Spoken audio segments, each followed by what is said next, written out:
So for today's session, we have verses 19, 20, 21, and 22 of chapter 18 lined up for us. I'll start with verse number 19. I will chant. Jnanam karma cha karta cha tridheva guna bhedata प्रोच्यते संख्याने यथा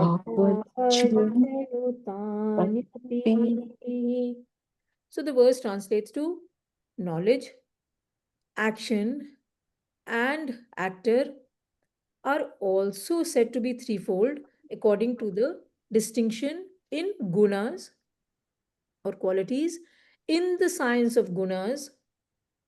Hear them also duly. Word by word. Jnanam knowledge, karma action, cha and karta actor, cha and tridha threefold. A even gun bhedat. So gun is the gunas or the qualities. Bhed is differentiation. So gun bhedat becomes according to distinction in the gunas. Prochate are said gun sankhyane. So sankhya, this is referring to the science of the gunas in sankhya. And yathavat duly shrinu here tani them api also. So knowledge, action, and actor are said to be threefold according to the distinction in gunas in the science of gunas. Hear them also duly. So let's chant it together. ज्ञानं कर्म च कर्ता च त्रिधैव त्रिधैर्भेदः गुणभेदः प्रोच्यते रोचते संख्याने गुणसङ्ख्याने यथावत् शृणु ताम्यपि. यथावच्युतान्यपि. So, the verse is saying that knowledge or gyan or the experience and karma, action, karta, actor, the doer, also fall under the threefold division.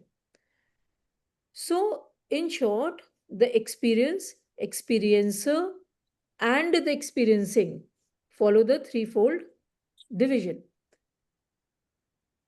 So, all these three, the experience, experiencer, and experiencing, are can express them in three different ways. And this threefold division is based on the gunas, the science of the gunas that we are talking about, or we have been actually talking about for some time. And this is what we are going to cover in the next set of verses, the threefold division that applies to Gyan, Karm, and actor, action, Karta. So I'm going to revise again the gunas, if that is okay with you all, because we need to understand the gunas and their relevance, because we keep coming back to them again and again. So gunas is the classification of our vasanas. It is the texture of our vasanas. They are, when we observe ourselves, it indicates the vasanas or the gunas, under which the vasanas can be classified. They indicate the mood that we are functioning in. Now, this classification is applicable to all human beings across the world. So it's irrespective of caste, creed, nation, race, etc. It applies to all human beings. And it's just that we are fortunate that the sages of ancient India have systemized and analyzed and classified this, and this was done for the smooth functioning of our society, so that everyone in the society, whatever the whatever the vasana or whatever the nature of that person is able to contribute to the functioning of the society. And this classification is contained in the Sankhyan philosophy, which is attributed to Maharishi Kapil, and which has, in this chapter, we have started with that. And when Lord Krishna is referring to it also, And even in some of the previous chapters, we have been talking about this Sankhyan philosophy. So the Sankhya philosophy has analyzed action into the structure and the components also of the action into this structure. So the three gunas that present before us, and we first talked of the three gunas in chapter 3, verse number 5, are tamas, rajas, and sattva. Now, tamas is the quality is inactive, and the attributes are ignorance and inertia. So, such a person typically leads a dull and inactive life. Now, all of us, since we are a combination of different proportion of these gunas, so in some, when we are observing ourselves, we will find that in some aspects we are tamasic. We are we don't want to do the activity, or we want to avoid it. Next comes the gun rajas. So this is marked, the hallmark of rajas is action. They're extremely active, and they, because they are active, they are passionate, desirous, greedy, envious, and agitated, because they work at the level of the mind. Sattva is the last, which is the most serene. It is beyond the worldly transactions. This guna is beyond, it's a pure content. So, which rises above and takes us closer to the Paramatman, the self within us. And so we are beyond the worldly transactions. So, when if someone might be getting upset with you and you say, okay, it doesn't matter, let me not react to it. It's just, I, let me do my duty and move on from here. So that is reflecting the equanimity or the serenity or the poise in my behavior, because I am tuned to that Paramatman. So these are the three gunas: tamas, rajas, and sattva. We are all a combination of these three gunas, and how they manifest. Tamas is reflected in our inactivity or dull life. Rajas, where we are, you know, fervent with activity, and we have a materialistic mentality and little inclination towards spiritual elevation. So, reading the scriptures or understanding something which our scriptures are saying, so that is reduced. And sattva is that we are free from attachment, and we have aligned ourselves with that supreme truth, that reality, and we function from that level. So now this was the original fourfold caste system or division of labor that was based on which our society was uh, categorized. And how it mapped was that the Sattvic people were the thinkers, planners, organizers, educationalists, and the caste system, called them as Brahmins. Now, so these people had high Sattvic content, and therefore they could engage in these kind of activities. Now, when the sattva fell somewhat in a person, the sattvic content fell somewhat in a person, and rajas started emerging. We had the kshatriyas, which related to the warriors, rulers, the police keeping force, for example, now. So they came to be known as the kshatriyas. When the sattvic content fell somewhat more, rajas, of course, increased, and tamas started emerging. So these category of people were referred to as Vaishyas. They were administrators, producers, businessmen, traders. So this was that category. And when tamas became kind of predominant in a person, so a person was not able to think by oneself, could not reason, and course of action had to be given to the person. That category was class of people was called Sudras. And they were, it's not that they were untouchables, it is nothing of that kind. They were there to function as per the instructions that the other three classes were giving before them. So this classification was based on the gunas initially when it started at the time of the Bhagwad Gita, and we have seen the reference to that in chapter 3. From chapter 3 onwards, this was based on our content. It was not related to birth.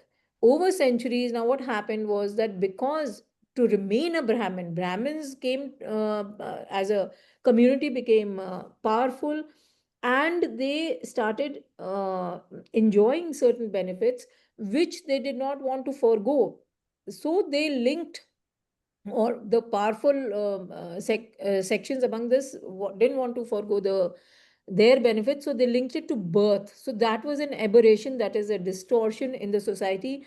And of course, we must understand and appreciate this, right? So initially, the son of a Brahmin could be a Sudra, the son of a Kshatriya could be a Brahmin, and even if you worked on yourself, so you will have a lot of cases where the rishis, so a Kshatriya warrior could become a sage, could move to Brahmin classification.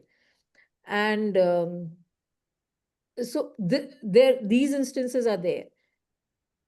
So we must appreciate this. Anyway, now coming back to ourselves, we must try to convert our lower content or the lower guna to the higher guna.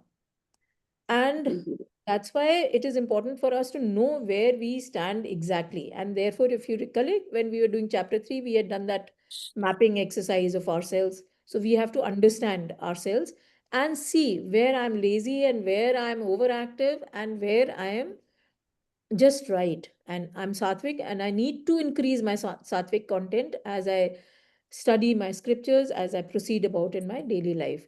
Now, the three gunas were also covered in detail in chapter 14, which was the Guntraya Vibhag Yoga.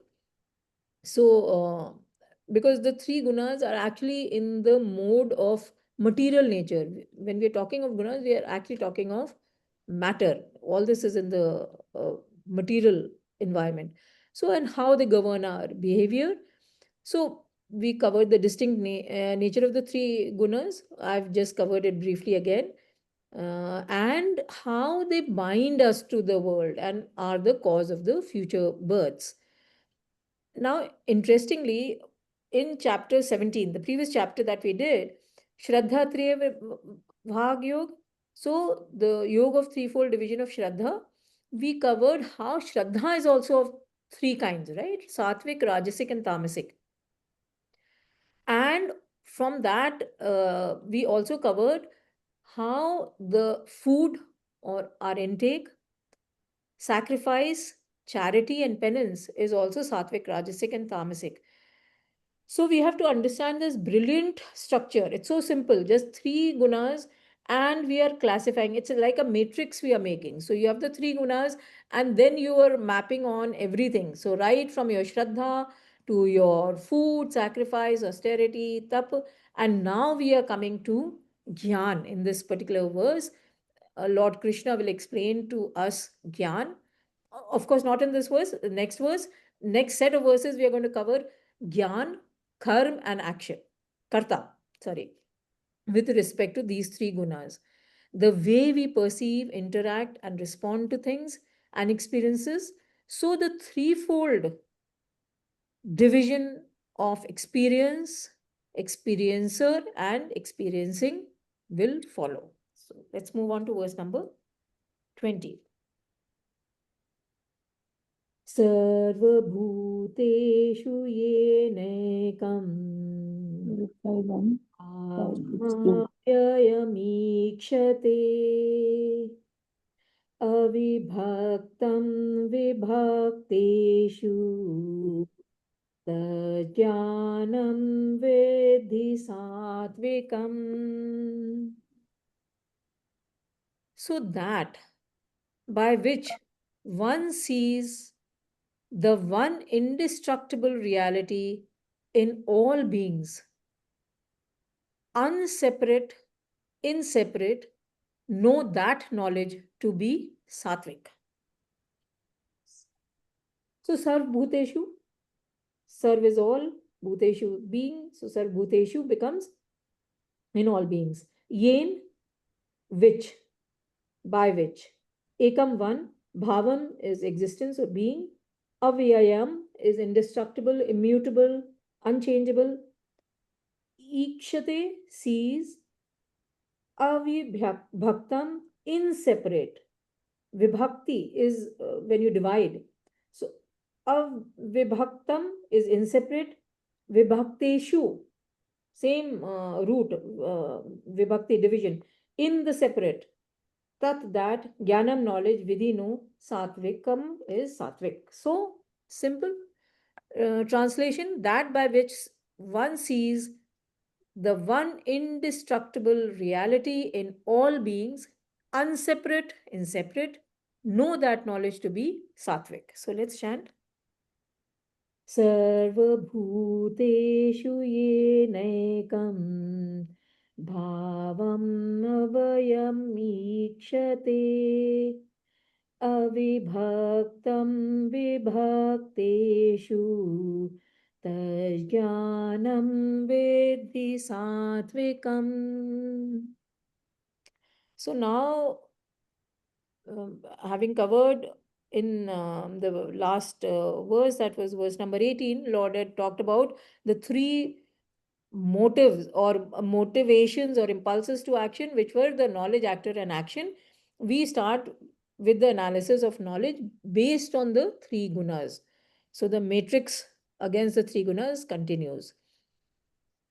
So, just as Shraddha, as I just mentioned, which is our inner vitality, which provides us with consistency of purpose, is and is born out of our vasanas, is threefold: sattvic, rajasic, and tamasic.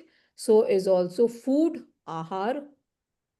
This is what I'm taking up from chapter 17 actually, overall. So ahar, the intakes; sacrifice, the yajna; austerity, the tap; and charity, the dan, that we had covered. So is Gyan, threefold. That is what this verse is saying. So Gyan can be either sattvic or rajasic or tamasic. So again, we must appreciate that the same structure applies to all our activities, and not only to activities, even to the kind of knowledge that we have or we are seeking. Now, when we observe ourselves in all our activities and the knowledge that constitute, this is what our life is all about, we see the three gunas at play. And as we had mentioned when we were doing chapter 17, that these gunas should not be used as ready reckoners to judge others. That's not the purpose. Our scriptures always tell us to be mindful of our own selves. We must become aware of our thoughts, feelings, bodily sensations, surrounding environment, and observe it through a nurturing lens, gentle, nurturing lens, so that we can notice the aberrations, understand the prevailing mood, and fix ourselves. So it's just like the dashboard of the car that informs us about the fuel, the speed, the temperature. Anything which is not correct comes out highlighted in orange and tells us that this is okay. Now the car is heating up, we need to cool it down. Maybe the coolant is not in proper proportion. So, just as we read the dashboard, we should be able to read the indicators of our body that we are occupying. And we should be able to determine or observe at least what is the prevailing mood in us. Are we working from the sattvic level? That means we are one with the supreme reality. Are we in the rajasic mode into the world, or we are tamasic, uh, being lazy or you know ignorant about things? So we have to observe and understand and analyze the mood we are functioning in. We should not worry about the world, and it is by self analysis that we can diagnose ourselves and work on our aberrations and defects. So the Jnani that we have been reading about, actually from chapter 7, which was a Gyan Vigyan Yog, the Jnani sees oneness across all beings. So they see unity in diversity. They follow that oneness principle, right? This we you may recollect, we have been saying again and again the oneness principle. This is because the Jnani understands that we all humankind wants the same bliss and peace, and we are made up of this bliss and peace. It's just that we don't realize it. So we are made of that supreme, that one reality, avayayam, which is imperishable, immutable, indestructible.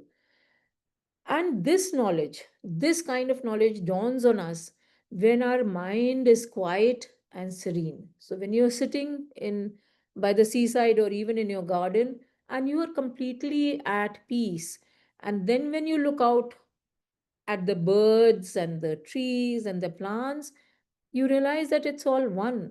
There, and yourself, you see that, you understand that it's that one reality which is flowing through all of us. That is the sattvic mode.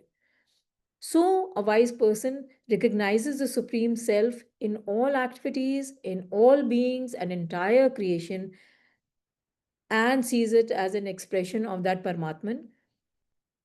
So the person sees homogeneity expressing and functioning in the heterogeneity of the various creatures and various material equipment, right? So, just as an electrical engineer understands that the electricity is the same, that 240 or 20 volts that is coming from our meter into all our electrical equipment, and it exists even otherwise, just as an electrical energy in the environment.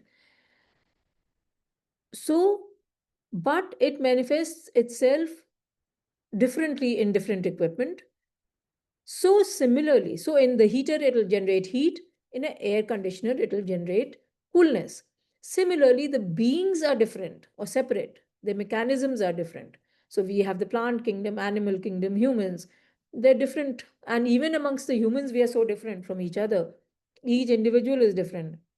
However, in all these forms, names and forms, and variety or species, different species that are distinct and separate, there is one element that is common, that a bhaktam, which holds them all together, which cannot be separated, it cannot be divided.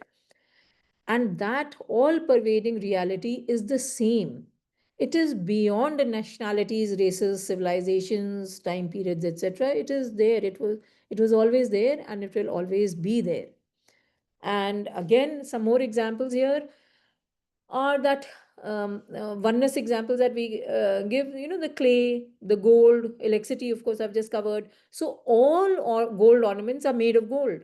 So be it an anklet, a ring, a earring, a toe ring, they they appear to be different. So you cannot use a necklace on your toes. So the functions might be different, but they're all made of the same gold. Similarly, all clay pots, pans, tawas, even jewelry. I mean, it's made of clay. That is the underlying. So when you break it, it'll come to clay. It'll become clay. You will refer to it as clay. However, what happens? We get caught on to the name and form, and we miss that underlying reality which is connecting everything. So we miss the unifying principle. But if we are wise, we will see that oneness in all beings. And that is when, in the sattvic mode, when we are serene and we are connected to that Paramatman, we start seeing that oneness. We have glimpses of it. And we stop seeing the plurality of name and form. And we say, okay, that person is also just like me. If I felt bad, that person could be feeling bad. That is that oneness, you see. So we start seeing oneness and throughout the creation, and we start understanding the unifying principle. Just as the way we treat our entire body as one, even though hands are separate and feet are separate and my heart is separate, but I treat it as one. So we try to, when we are in that mode, we see oneness across the board. This is the sattvic knowledge of one reality, where we see the oneness. All the names and forms disappear into that Paramatman. Another good example is that ocean. When we look at the ocean, it is one unbroken mass of water. but the waves are there. Even the smallest breeze will create waves in the water, and they play in the water. Now, the wave on the ocean has no existence. I mean, if the ocean was not there, the wave could not have been there. So it is born out of the ocean, it is nothing but the ocean and falls back into the ocean. It has an individuality till it is transient, which is transient till the time it falls back into the ocean, a nanosecond maybe. So when we start seeing this ocean, we start seeing this oneness, or that ocean water in all the waves, we understand that pure consciousness. So when we start seeing that God in all the creation, that is the knowledge that we are talking about here, that knowledge of oneness, of everything which is empowered in the creation. So it is sattvic because it occurs, it dawns on us when the mind is serene and poised. So let's move on to the Rajasic knowledge, verse number 21. पृथक्त्वेन तु यज्ञानं नानाभावन् पृथक्विधान् वेति सर्वेषु भूतेषु तज्ज्ञानं वेदि राजसम्.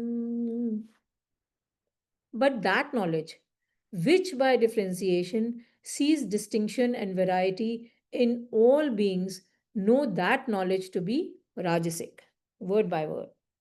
Prathak twain. So by differentiation, Prathak alag alag, alag karna, Tu but yat that Jnanam knowledge, Nana Bhavan. So Nana is various, Bhavan is entities, Prathak Vidhan of distinct kinds, Veti knows, Sarveshu in all, Bhuteshu beings, Tat that, Jnanam knowledge, Vidhi know, Rajasam is Rajasic. So, but that knowledge, which by differentiation sees distinction and variety in all beings, know that knowledge to be Rajasic. So let's chant it together. पृथक्त्वेन तु यज्ञानं नानाभावन् पृथग्विधान् वेति सर्वेषु भूतेषु तज्ज्ञानं वेदि राजसम्. So, this verse is explaining, in this verse, Lord Krishna is explaining to us the Rajasic knowledge. Now, when we revise the gunas, Rajas is marked by passion and restless energy, right? So, in the Rajasic mode of passion, the world is not seen integrally connected with that Paramatman or the God. So, when we are in the Rajasic mode, or a Rajasic person comprehends the entire creation beings as different and distinct. In fact, if you think about it, and you can, again, food for thought when we are sitting down to revise, that the basis of all modern education, so be it science, politics, economics, art, literature, is based on, is Rajasic. We are looking at differences, distinctions. So you have the periodic table which classifies elements. You have the species classification. In that mode, what are we doing? We are continuously analyzing and dissecting, and we are seeking and looking for differences, constituents. So even the body, we will break it up into different components. So you'll have the tissues, muscles, bones, skeletal system, blood circulatory system. And not happy with that, we go further into it. So we reach the cell, that also the cell membrane, the whole cell structure. Then we go down to the level of molecules, not happy there, atoms, and beyond atoms, and now we are somewhere beyond quarks also. So it just goes on. It's a never ending quest, actually. Now, what is happening is that when we perceive the world through our organs of perception, we are only seeing differences. However, the moment we turn inwards and start using our intellect, we will start seeing the oneness. So, the Rajasic intellect, which is not trained, towards the oneness, towards that Paramatman, understands only the differences. It does not comprehend the oneness, the unifying factor. So, the Rajasic Gyan, in that ocean example of ours, the Rajasic Gyan is missing out the substratum, which is the ocean water. It is looking at the waves and continuing to study the waves for that millisecond or whatever time that it is there. And it understands the waves as different.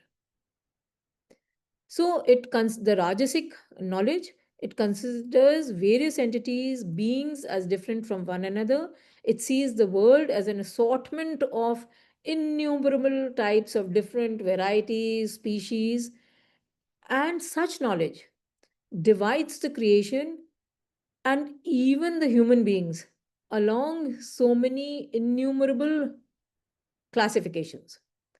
So the Rajasic Gyan sees distinctions of classes and kingdoms. So we have the plant kingdom, animal kingdom, and the mankind or humankind. And in the humankind, we have caste, creed, races, nationalities, and so on and so forth. It goes ad infinitum almost. So, what we have to understand when we are trying to understand what kind of knowledge it is, which guna it is falling under, when the knowledge unites, it is sattvic gyan. This is in the mode of goodness. When the knowledge divides, it is in the mode of passion. It is the rajasic gyan. Because in serenity we see oneness, in agitation we see differences.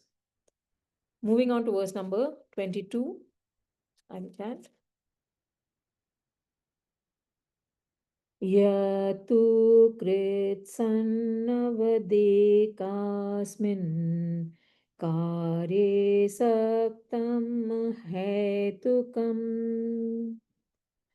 अतत्त्वार्थवदल्पं च ततामसमुदाहृतम्. But that which clings to a single facet as if it were the whole, without reason, without foundation in truth, and is trivial, is declared tamasic. So, word by word, yat, that which, tu indeed, pritsanvat, like the whole, eksmin is in one. Karya is in effect, saktam attached, ahatukam is without reason, Attatvat, Attatvarthakat is without foundation in truth. Alpam is half, actually, is partial or trivial. Cha and Tat that Tamasam is tamasic. Udaharitam is declared. So, but that which clings to a single facet as if it were the whole without reason, without foundation in truth, and is trivial, that is declared tamasic. So let's chant it together. Yatu kritsanna vedas sorry. Yatu kritsan vadekasmin karye saktam hetukam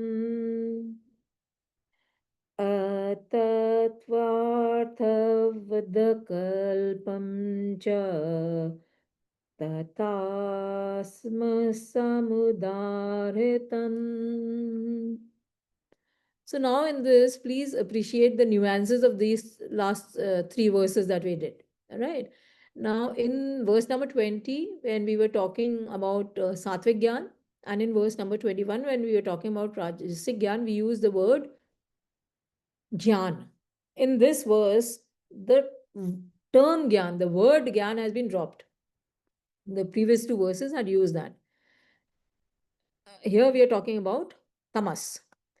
So Lord Krishna says in when we had done chapter 14, the Guntraya Vibhag Yog, verse number 13, Lord Krishna had said that dullness, inertia, heedlessness, and delusion are the qualities of a tamasic person. And therefore, when we talk about tamasic understanding or way of looking at things, this verse is the words that we are using are a had to come without reason. So, for the tamasic understanding that we have has no reasoning, there's no logic to support it. Atatvarth, what is with tattva is the essence or truth. So, atatvartvat is without basis in truth. Alpam, as I mentioned, was partial, superficial, trivial. So the dull tamasic clings to the part and interprets it as the whole. And the interesting part is that it holds onto this part fanatically. See, the sunlight, when the sun shines, the sunlight shines on all beings and all creatures equally. It shines on all our houses. If we open the window which is facing the sun will come in, the knowledge will come in. The tamasic person, however, keeps the tamasic mind, keeps the windows and the doors shut so the sunlight or the knowledge does not enter. Now, the typical examples are of this kind of a mindset, or and even we tend to at times think like this. So, typical examples, some of them I'll bring forth, is only my God or my religion can save the world. Someone comes and tells us something about our neighbor or another person, we are firmly convinced that that is correct, and we go around functioning on that notion that that person is tends to fight. So we work on that notion.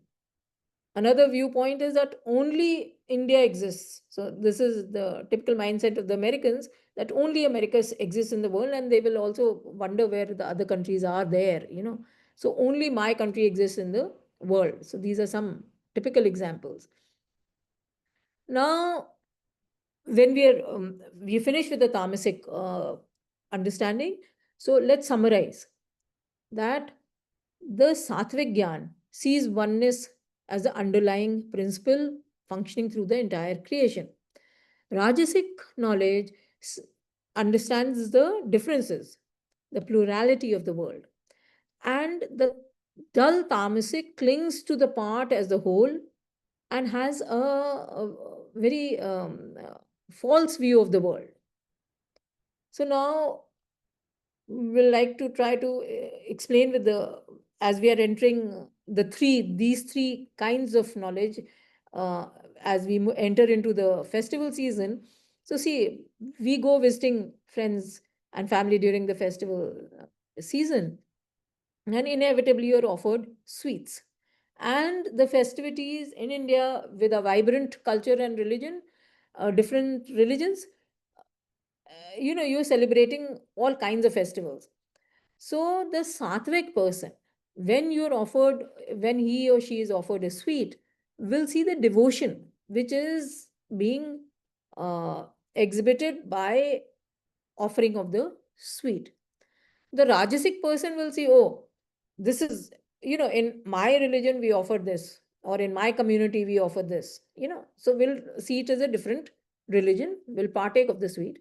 And a tamasic person may even refuse to partake of the sweet because the person will say, no, no, no, no, we we will have only what we cook at home or something of that kind. So this is one example that I thought I will end the class with.